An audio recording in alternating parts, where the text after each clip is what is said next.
नमस्कार।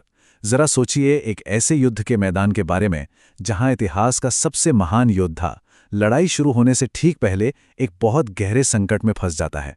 और जानते हैं, इसी संकट के बीच से वो ज्ञान निकलता है जो सदियों से हम सबको रास्ता दिखा रहा है। आज हम गीता के दो सबसे शक्तिशाली उपदेशों को समझने की कोशिश करेंगे। एक है कर्म का अधिकार और दूसरा है आत्मा की अमरता। चलिए इसी ज्ञान की गहराइयों में उतरते हैं। तो कहानी की शुरुआत होती है कुरुक्षेत्र के मैदान में। एक तरफ पांडव हैं, दूसरी तरफ कौरव। पांडवों के सबसे बड़े योद्धा अर्जुन अपने रथ पर तैयार खड़े हैं, लेकिन जैसे ही उनकी नज़र सामने वाली सेना पर पड़ती है, उनका सारा हौसला टूट जाता है। क्यों? क्योंकि सामने कोई अनजान दुश्मन नहीं थे, बल्कि उनके अपने ही लोग, अपने ही रिश्तेदार थे। अर्जुन का पहला सवाल नतीजे को लेकर था। वो अपने सारथी भगवान कृष्ण से पूछते हैं, हे केशव, इस लड़ाई का क्या फायदा अगर इतनी जानें गंवाने के बाद भी नतीजा हार हो? क्या होगा अगर ये सारी तबाही, ये सारा खून खराबा बेकार चला जाए? ये डर सिर्फ हार का नहीं है, बल्कि इस बात का है कि कहीं ये जीत भी एकदम खोखली और बेमतलब न साबित हो। देखिए, ये सिर्फ एक फौजी के सामने की चुनौती नहीं थी।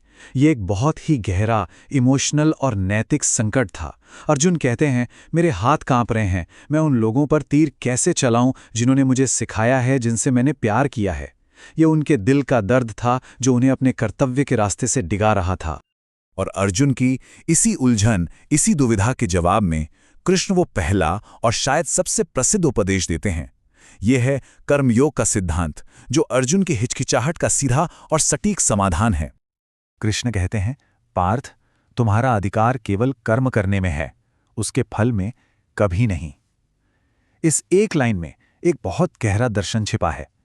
इसका सीधा सा मतलब है कि हमारा ध्यान हमारी कोशिशों पर होना चाहिए, उन नतीजों पर नहीं जो हमारे बस में हैं ही नहीं। तो ये कर्मयोग है क्या चीज आखिर? ये है बिना किसी मोह के या नतीजे की चिंता किए अपने कर्तव्य को पूरी लगन से करना। ये सिर्फ काम करने के बारे में नहीं है, ये सही सोच, सही मानसिकता के साथ काम करने के बारे में है, यानी एक निस्वार्थ भाव से। और देखिए ये बंटवारा कितना साफ और कितना सुंदर है। एक तरफ है कर्म, यानी हमारी कोशिशें, हमारी मेहनत, जिस पर हमारा पूरा कंट्रोल है, और दूसरी तरफ है कर्म फल, यानी नतीजा, जिस पर हमारा कोई कंट्रोल नहीं है।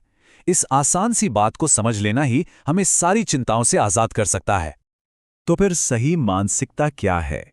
कृष्ण सलाह देते हैं कि सफलता और असफलता, खुशी और गम, इन सब के असर से ऊपर उठकर काम करो। जब मन शांत और संतुलित होता है तो हम बाहरी दुनिया की उथल-पुथल से परेशान हुए बिना अपना सबसे बेहतर प्रदर्शन कर पाते हैं। लेकिन अर्जुन का संकट सिर्फ नतीजों के डर तक ही सीमित नहीं था। उन्हें अपने प्रियजनों को खोने का दुख भी खाए जा रहा था। इसका जवाब देने के लिए कृष्ण एक और गहरे आध्यात्मिक सच की ओर बढ़ते हैं, और वो है आत्मा की अमरता। यहां कृष्ण बहुत धीरे से अर्जुन का नजरिया बदलते हैं। वो कहते हैं कि तुम शरीर के लिए दुखी हो रहे हो, जो नश्वर है, यानी आज है कल नहीं होगा, लेकिन जो असली तत्व है, यानी आत्मा, वो तो हमेशा रहने वाली है। जो ज्ञानी लोग हैं वे सच्चाई को समझते हैं और इसीलिए वे मौत से परेशान नहीं होते। और फिर कृष्ण आत्मा के असली रूप के बारे में बताते हैं इस प्रसिद्ध श्लोक से। इसका मतलब है, शस्त्र इसे काट नहीं सकते और ना ही आग इसे जला सकती है। ये आत्मा की उस शक्ति को दिखाता है जिसे कोई नष्ट नहीं कर सकता। तो आत्मा आखिर है क्या? ये एक ऐसी शक्ति है जिसे कोई भी भौतिक चीज नष्ट नहीं कर सकती। ये हमेशा से थी और हमेशा रहेगी। न ये जन्म लेती है और ना ही ये मरती है। ये बस है, हमेशा रहने वाली, स्थायी, और जिसमें कोई बदलाव नहीं होता।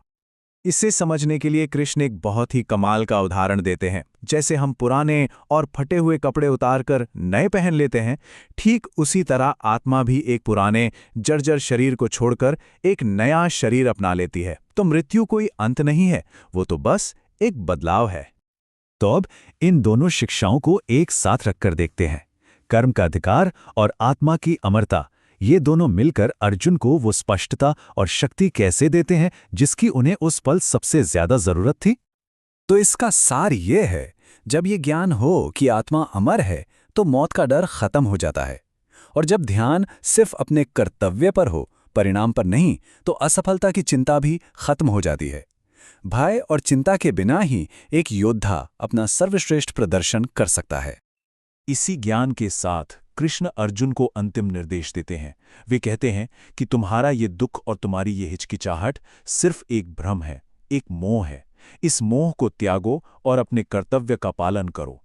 उठो और युद्ध करो। और यही सवाल आज हमारे लिए भी है।